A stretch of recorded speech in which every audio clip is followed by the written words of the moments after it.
St. Louis showed up today, proving once and for all that this is in fact a hockey town. The fans weren't the only ones that had a blast at the parade. The Blues and Blues alumni did as well. We have a recap of what they had to say about today's festivities coming up next in sports.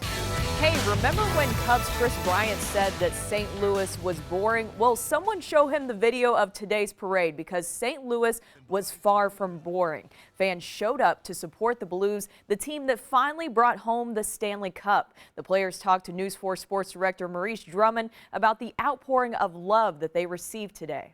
One thing that stands out about this St. Louis Blues franchise is the amount of support they have from their alumni.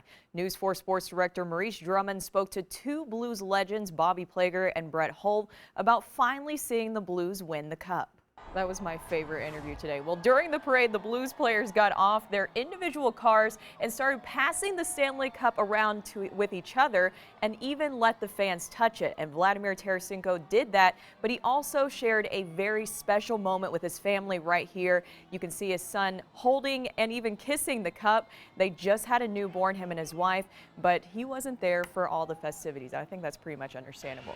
Well, the Cardinals closing out their road trip, looking to win the series against the Mets. The Cards fall behind early but make a very late push in the ninth right here. The Redbirds with a chance to win it. Yadier Molina clutch makes it a one-run game. That brings in Paul DeJong, and it's going to be up to the next man up, and that's going to be Colton Wong.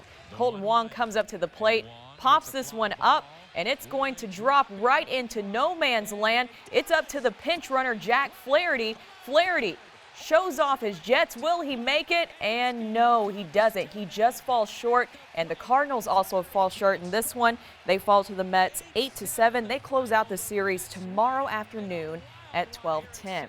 I mean, having to go back to the Blues parade today, that was absolutely incredible to witness. So many people out there. The Blues had an absolute blast. And, I mean, like I said, they got off their individual cars. They were kind of supposed to stay in those cars, but it got backed up. No, that wouldn't be fun. Out. Yeah, they got out and they were high-fiving fans. They were taking the Stanley Cup to the fans. It was just an incredible thing to witness.